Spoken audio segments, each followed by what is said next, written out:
Okay, so we are going to talk about colored pencils. This will be the medium we use for our next project, which will be the graffiti project. So we're going to be using colored pencils, and we're going to be practicing some different techniques with blending because we don't want to see, pencil marks when we're coloring.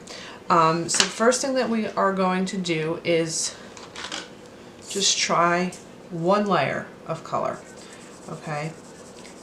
So we don't want to press too hard because if we press too hard, we are what's called burnishing the paper. So basically colored pencil is wax in pigment embedded in wax, kind of like a crayon, but not really. And if you press too hard, like if you go like this, to get solid color, A, you're going to tire yourself out. B, you are also making the paper so smooth that if you wanted to take another color and blend over it, you can't really do that because it's kind of taken away all of the texture of the paper. Okay, so we want to avoid doing that. Okay, so this is just to show you that by just doing one layer, you get some of these pencil marks. It's hard to prevent that from happening, but this is the type of pressure that we want to use when we're using our colored pencils so that we're not pressing too hard and that we can build up layers and we can control how deep or dark our values are getting. So here we're going to do one color again, except this time we're going to do 3 layers of it, and we're going to try a direction change. So first I'm going to go up and down with my colored pencil, and as you use a colored pencil,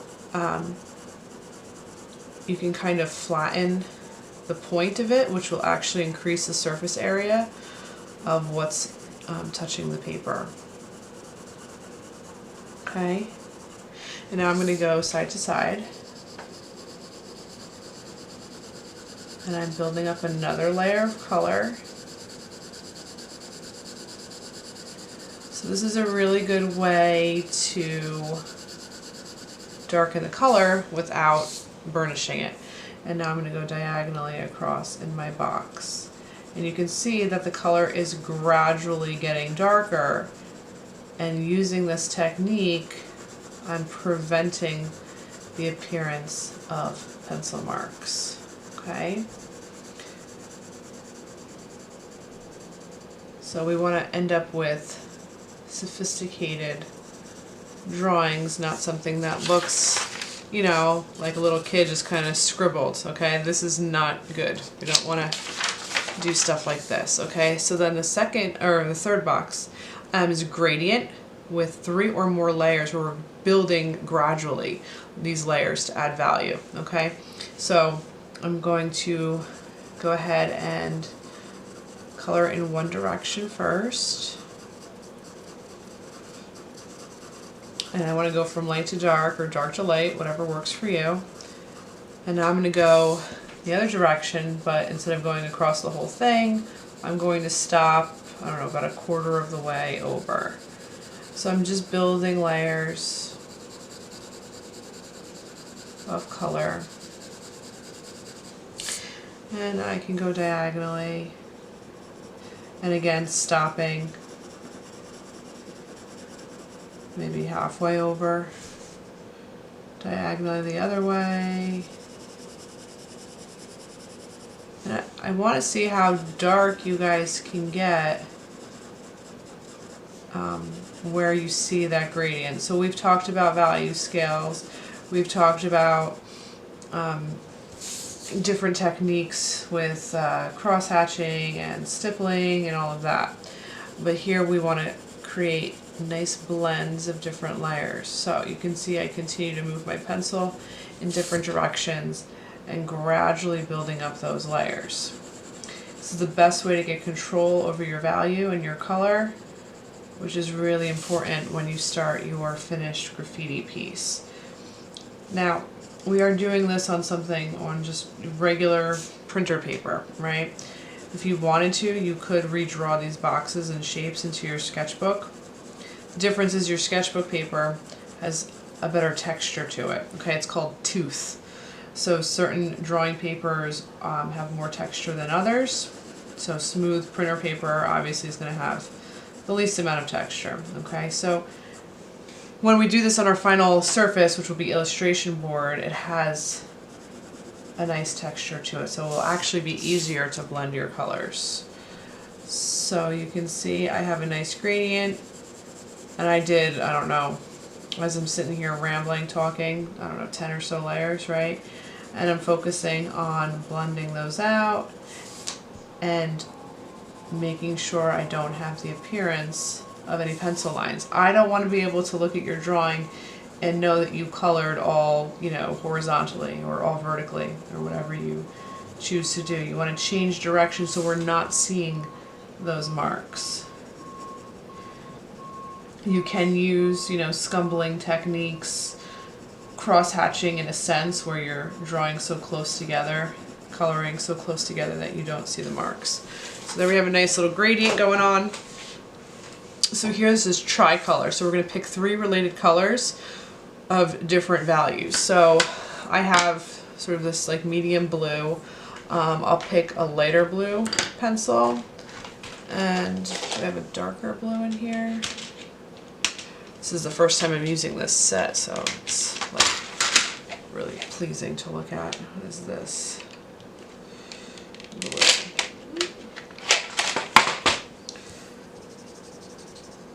This is dark. Okay, we'll use that.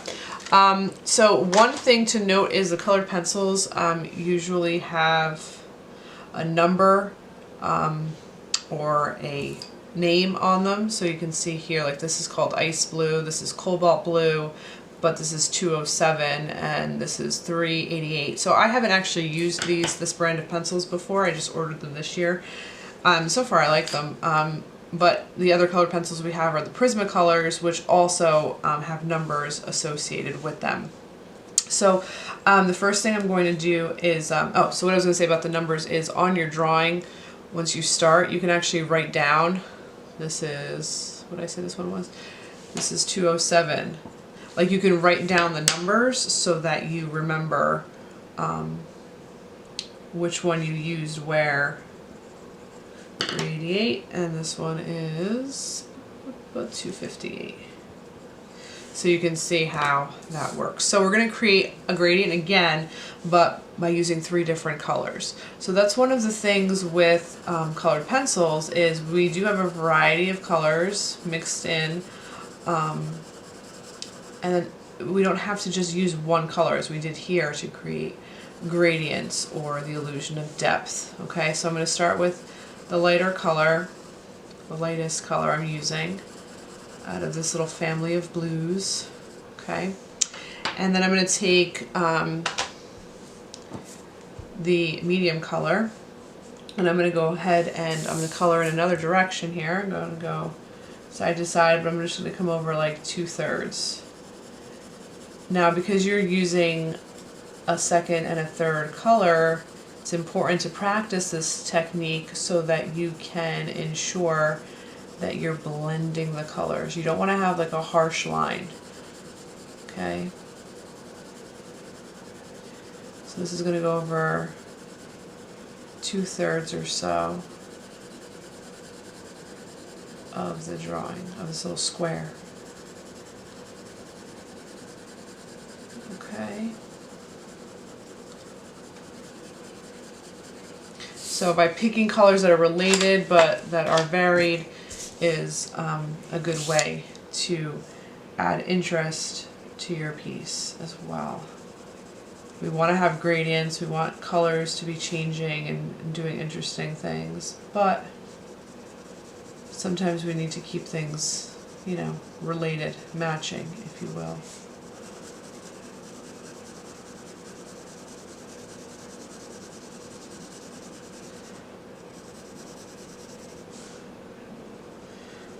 So as you can see, this is a layering process. You have to be patient as you're doing this, because if you're not, you are going to end up with streaky drawings, and that's just not a cute look.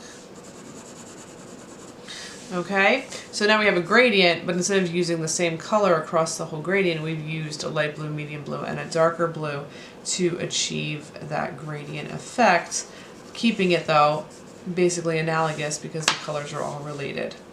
You can also create gradients by using the white colored pencil. It's a really good way to blend as well. So I'm going to show you guys how to do that as well. And it's still recording. That's good. Okay, cool. So same deal. I'm going to switch to red because, hey, why not, right? So again, I'm going to layer here. I'm going to do a diagonal gradient. No, maybe I won't. I'll just do straight, regular. So you can see. So I'm going to go over, I'm going to leave. I'm going to just leave the bottom, the last, I don't know, eighth or so of that square white. I'm going to slowly build up layers.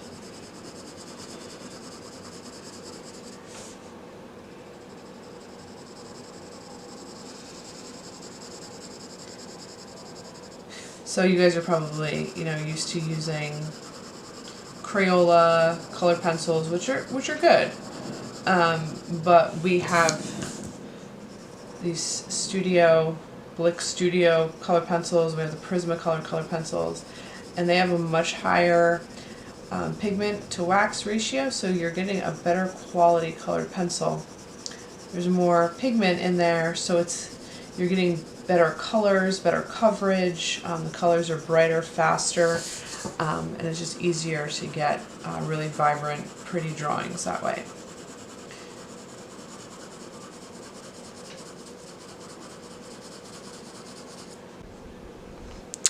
Okay, so if you were to look at the side of paper, sometimes you can even feel it too depending on the paper.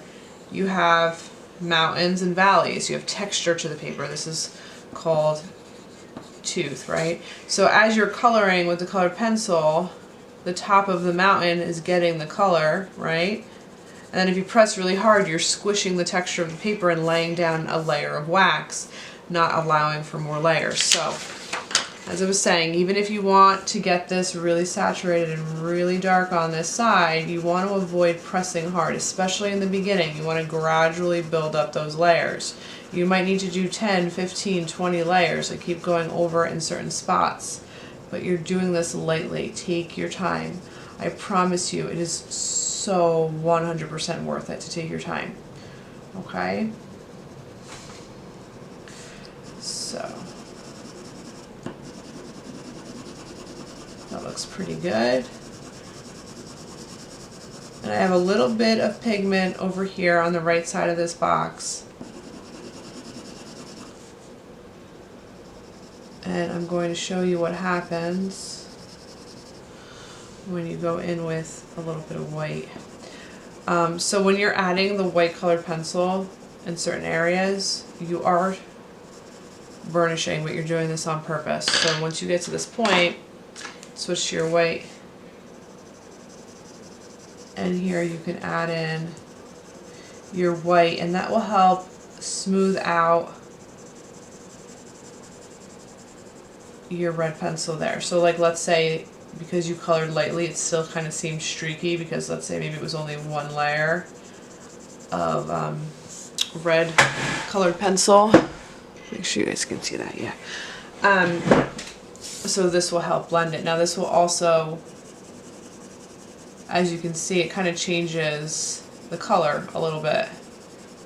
And I'm going to go over here, even to the end, and burnish a little bit with that white. So you can see how that changed by adding the white. Okay? And then, as you're developing your drawings, especially for your final, you can always decide to go back in and add some more intense colors in certain areas if you need to. Okay?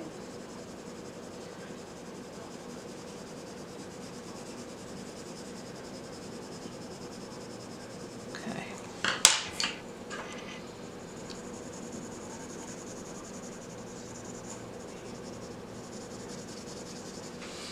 Okay, so here, in this row here, we want to be blending complementary colors.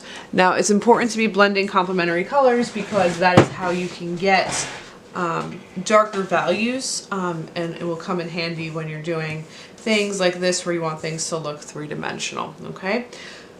So the first one is a red to green blend. So I've got a red here. Just lift this up and let's find a good green. I think I'll go with this guy. And the sets, you see a wide variety of each color family, right? You know, if you're mixing a cool red with a warm green, or different things are going to happen, which is something you guys have to kind of experiment with, and that's why doing this sheet is really good practice. So again, we're going to start on one side, and you want to overlap and blend your colors in the middle.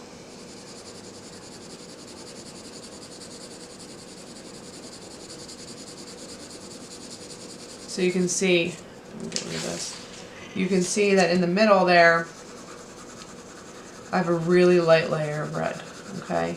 And I'm going about, you know, 2/3 of the way in with that. And then I'm gonna get a little bit darker here with the red.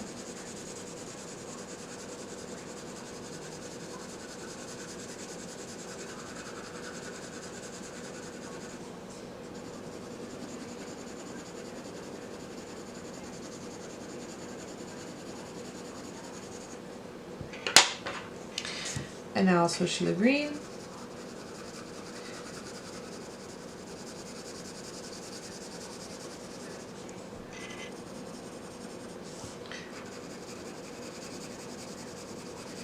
So yes, these are complementary, but when you start your actual drawing, like if you were to pick more of like a blue-green to blend with the red, you're gonna get sort of like a purpley gray in the middle. But the idea is that when you're mixing complementary colors, you're getting a nice gray, a neutral gray, without actually having to use gray. And it's a really good way to develop your values, create the illusion of shadows and depth in your drawings. So again, we're overlapping, we're layering our colored pencil to create a nice smooth blend. We don't want to see any pencil marks. And we're bringing that green over to the left, also about 2/3. Okay, so you can see that in the middle we have a pretty gray color, right? And then you'll see what happens when you do the same with orange to blue and then yellow to violet. So for this sphere, complementary colors, you're going to layer the complements to darken the shadows. So you're going to create the illusion of this three-dimensional.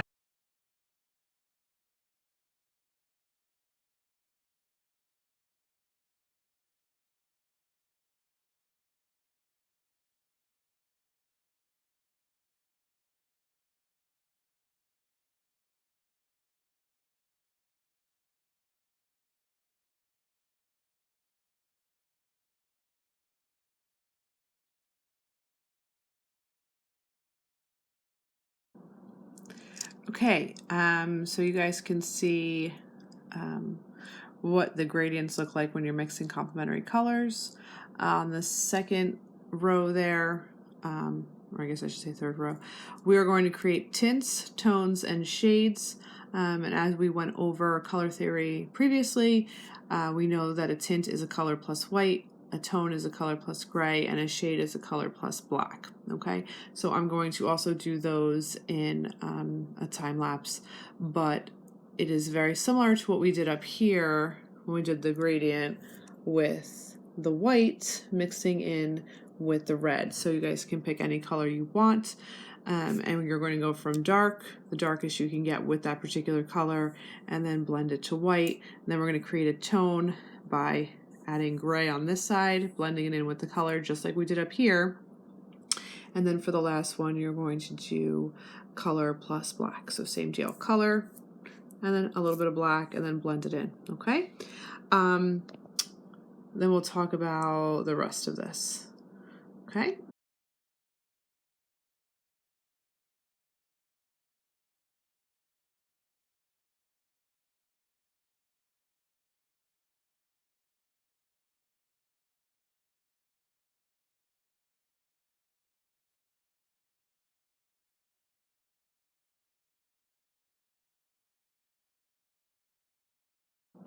Okay, so now you can see what happens to the intensity of the color.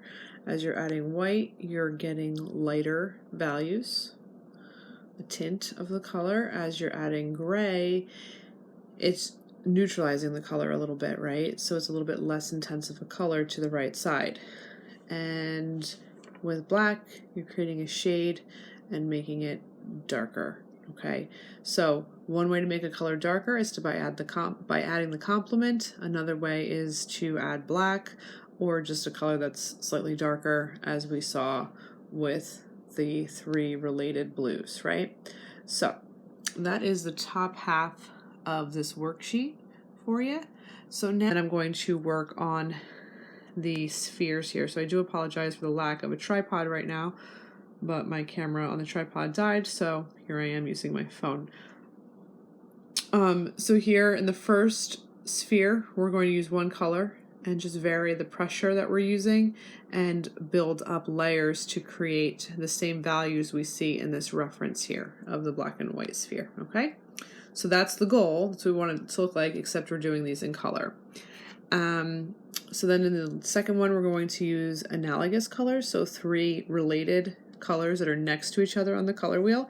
If you want to do 4 or 5, you can do that too. So you might go from like light blue to some darker blues to like a purple or something like that. Here we're going to practice using black to mix in with our color to create a darker value. Here we're going to mix the complementary colors. So using what we did up here to create the illusion of a 3-dimensional form on a 2-dimensional paper, okay? And that's the whole goal with our graffiti project, right? We're creating the illusion of space. And then you guys have this little cube down here. So here, it's free choice. Do whatever you want with the colors, okay? The idea though is I want you practicing how you're using the colors to create the variation in value, to create highlights, midtones, shadows, to make it look like that's a 3-dimensional box on a 2-dimensional surface, okay? So I'm going to continue working and create these spheres and also play a little bit with how to blend, either burnishing, solvent, or watercolor wash.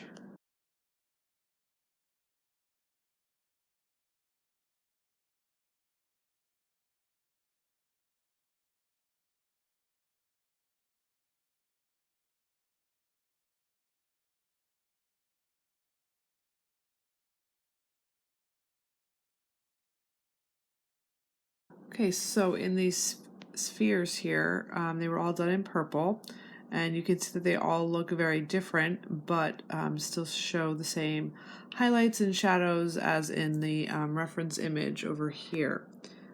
The first one was just one color, right? And then here we integrated some light blue, some dark blue, some magenta with the purple. So we're using 3 to 5 colors in a row on the color wheel, right? To create some richer, darker shadows. By mixing the blue with the purple, you get a slightly darker color. And then here we have the purple mixed with the black, developing the shadows even further. You have to be careful when you're doing this because you are sort of decreasing the saturation of the color, like you're changing it, where like versus something here, you're just adding more color to create the illusion of darker values. Here you're adding black. And then same with the complement to increase the depth of some of those shadows. Okay, so that is this worksheet in a nutshell here. I don't know why it's not focusing. There you go. Okay, so we have the spheres done and then the top gradients done as well. Okay, so I'll do another installment where I show you how to do the blending, and I'll work on the cube as well. Okay, thanks for watching, guys.